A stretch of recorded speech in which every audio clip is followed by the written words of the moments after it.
Jadi itu soalnya tuh. Sehingga satu waktu kalau saya bilang saya seorang environmentalist, saya mau menuntut hak pohon untuk jadi warga negara. Lalu pemerintah bilang, menurut Undang-Undang Haluan Ideologi Negara, pohon bukan warga negara. Karena itu pikiran Rocky Gerung sebagai narasumber adalah salah. Karena itu dia mesti ditangkap karena menghina ideologi Pancasila. Maka saya berubah jadi dari narasumber jadi narapidana itu. Hanya karena kedunguan penafsiran tentang ide itu evolve dan tumbuh.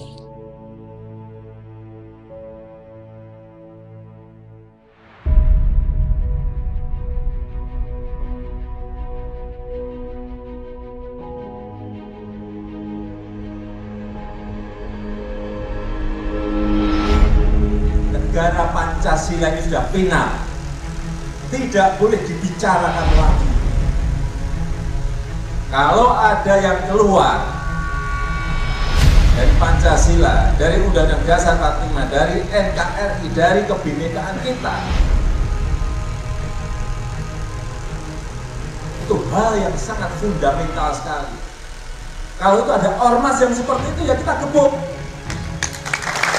Anda menyebut tadi Chomsky, Noam Chomsky itu.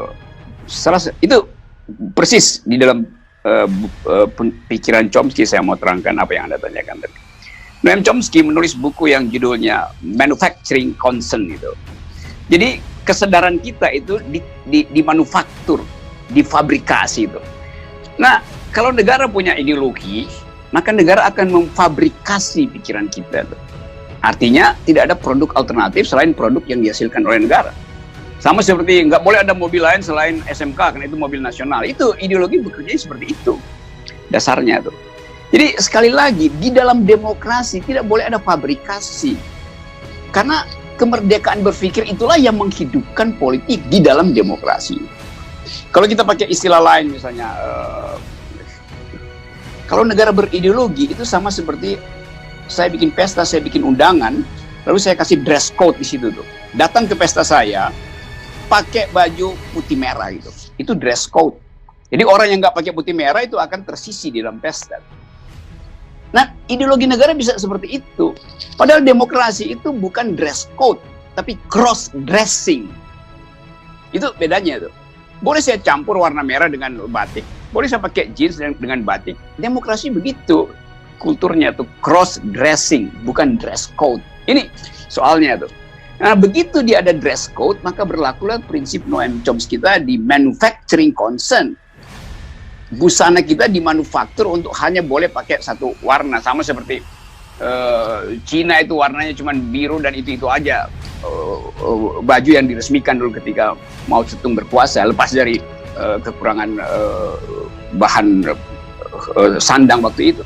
Tapi saya mau ingatkan itu pada pemerintah terutama, atau satu-satunya pada pemerintah aja, bahwa kita menganut prinsip demokrasi sekali lagi, di mana orang boleh berpikir apa aja di luar Pancasila. Ya sibuk, boleh juga di luar Pancasila. Berbahaya nggak berbahaya. Yang berbahaya kalau pikiran di luar Pancasila itu diselenggarakan dengan kekerasan, berhadapan dengan hukum, kan itu dasarnya kan. Jadi sekali lagi, setiap ideologisasi itu akan menghasilkan dress code. Dan itu buruk untuk pesta yang berasaskan demokrasi. Itu poinnya. Yap. Dan keberagaman dalam ideologi tertutup tidak ditolerir karena kepatuhan total masyarakat menjadi tujuan. Tidak hanya itu, mereka benar-benar anti kebenekaan kita. Itulah yang muncul dengan berbagai persoalan SARA akhir-akhir ini. Di sisi lain, para pemimpin yang menganut ideologi tertutup pun memosisikan diri mereka sebagai pembawa self-fulfilling prophecy, para peramal masa depan. Mereka dengan fasih meramalkan yang akan pasti terjadi di masa yang akan datang, termasuk dalam kehidupan setelah dunia fana. Padahal notabene mereka sendiri tentu belum pernah melihatnya. Saya mulai dengan pilihan kita. Pilihan kita tadi saya berulang kali terangkan. Kita memilih demokrasi dengan konsekuensi presiden berganti setiap 5 tahun. Karena itu ada kampanye. Jadi apa yang mau kita jadikan pegangan kalau setiap 5 tahun presiden punya program berdasarkan dia menang di dalam pemilihan umum sehingga dia menjalankan program itu. Bahkan dia nggak perlu Pancasila sebagai aturan undang-undang. Kan dalam kampanye nanti dia akan diuji Pancasilais apa tidak itu. Ya sudah. Jadi janji dia akan dibatalkan nanti 5 tahun, atau kalau dia melakukan sesuatu yang melanggar janjinya dibatalkan sebelum 5 tahun. Jadi nggak perlu ada ideologi. Yang perlu berideologi adalah tadi partai politik gitu. Ada ideologi Islam, oke.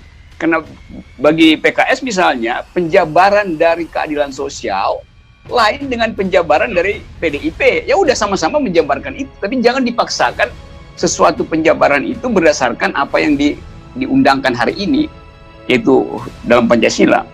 Jadi semua kita balik pada konsekuensi berdemokrasi. Tidak boleh ada satu ideologi yang ditunggalkan, yang menjadi ideologi state ideology. Jadi itu soalnya. Nah, kalau saya sedikit balik lagi pada filosofinya. Dulu zaman Pak Harto, kalau kita menyebut apa sih Pancasila? Pancasila adalah ideologi yang anti komunis, anti liberal gitu.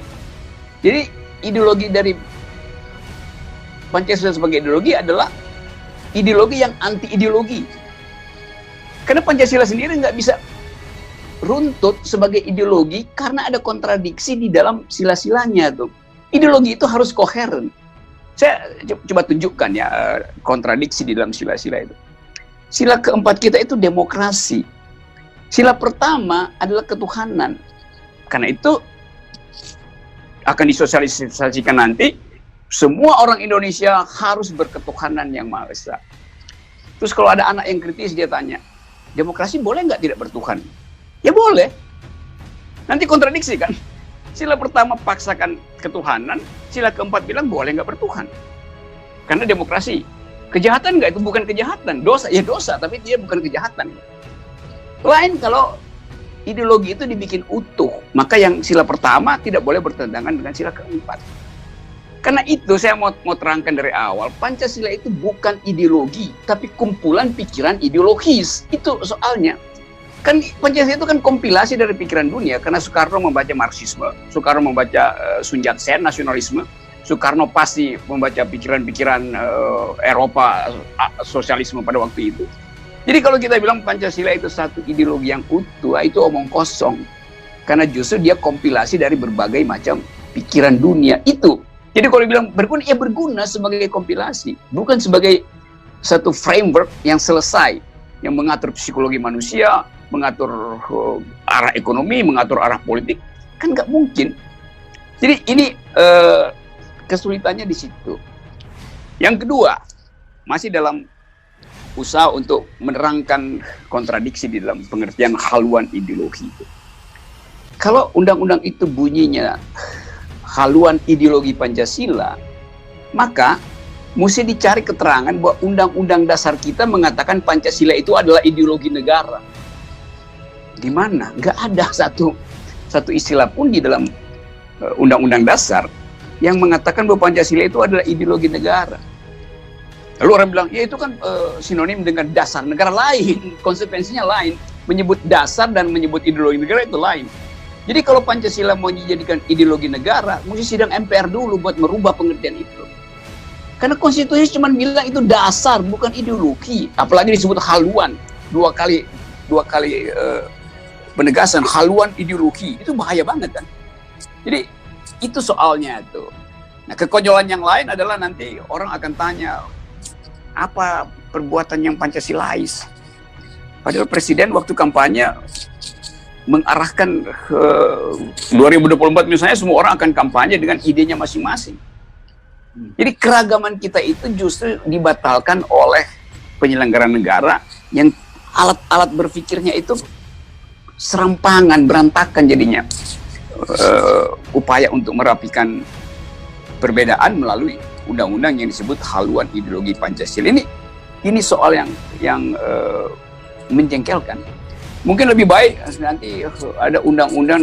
Ini kan tiba-tiba pemerintah punya inisiatif, tiba-tiba DPR punya inisiatif, hanya untuk menghindari dari pembicaraan tentang keadilan sosial, gitu. Muncul undang-undang ini, undang-undang itu tuh. Satu waktu akan ada undang-undang cara menyiram air keras yang bersifat Pancasilais. Nah itu kekonyolannya bakal begitu. Oke. Karena nggak ada kerja, nggak ada orang yang berupaya untuk kalau punya undang-undang buka ke publik, debatkan supaya keketatan konsep dibicarakan, asal usul historisnya, genealoginya segala macam. Ini diam-diam tiba-tiba muncul. Di situ orang curiga bahwa ada apa sebetulnya.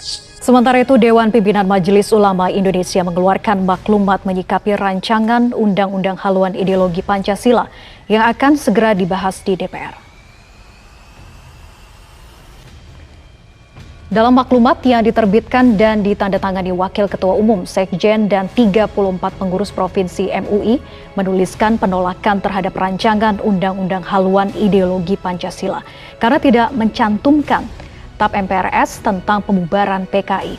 Hal ini bisa dianggap sebagai bentuk pengabaian terhadap fakta sejarah yang memilukan.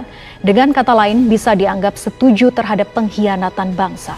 Maka MUI menghimbau umat Islam Indonesia bersatu menolak paham komunisme bila pemerintah abai terhadap RUU Haluan Ideologi Pancasila tersebut.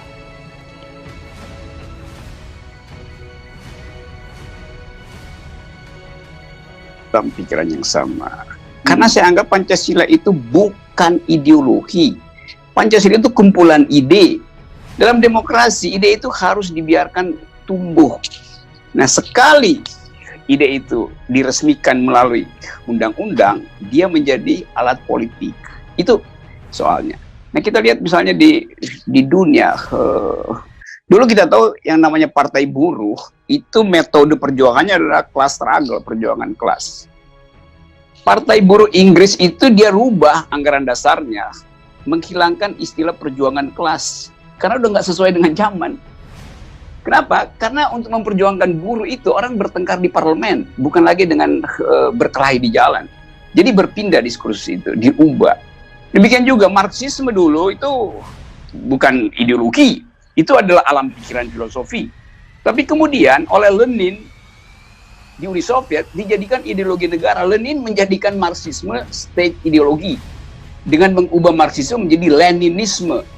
Penggantinya Stalin melakukan deleninisasi, dihapus lagi pengertian Lenin tentang Marxisme. Yang berlaku adalah Stalinisme. Begitu terus-menerus perubahannya tuh.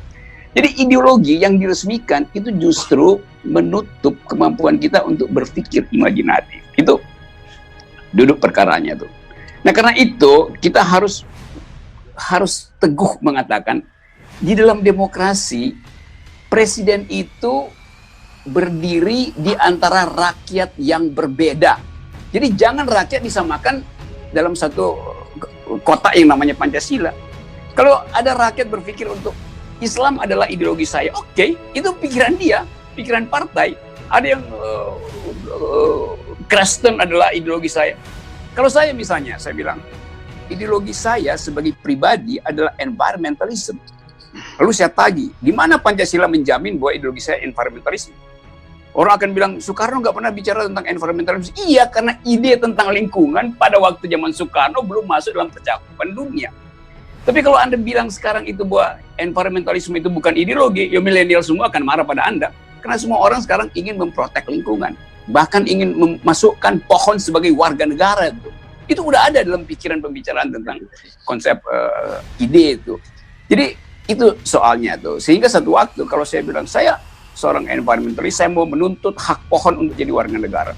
Lalu pemerintah bilang, menurut Undang-Undang Haluan Ideologi Negara, pohon bukan warga negara. Karena itu pikiran Rocky Gerung sebagai narasumber adalah salah. Karena itu dia mesti ditangkap karena menghina ideologi Pancasila. Maka saya berubah jadi dari narasumber jadi narapidana itu. Hanya karena kedunguan penafsiran tentang ide itu evolve dan tumbuh. Jadi sekali lagi, menganut demokrasi artinya membiarkan pikiran tumbuh berbeda. Jangan diofisialkan melalui undang-undang yang judulnya kacau. Haluan ideologi. Ideologi itu adalah haluan itu. Nah, karena itu saya ingin agar supaya Pancasila biarkan dia tumbuh sebagai diskurs kebudayaan. Jadikan dia sebagai ide, bukan ideologi. Ide penuntun, bukan ide pengatur. Saya kira itu poinnya, dan saya senang karena kita bisa bicara bebas di sini dengan fasilitas Forum Tanah Air. Dan mudah-mudahan Forum Tanah Air bisa berubah menjadi Partai Forum Tanah Air. Ideologinya environmentalist. Oke, karena tanah dan air gitu ya. Tanah air itu environmentalist ya. Yang didukung presiden, yang didukung presiden. Teman-teman saya di sana, Tata, Helmi, segala macam yang berupaya untuk merapatkan kemampuan kita berpikir melalui forum ini setelah mengambil inisiatif yang baik. Ini lebih penting daripada pembahasan di DPR tentang Pancasila. Assalamualaikum warahmatullahi wabarakatuh.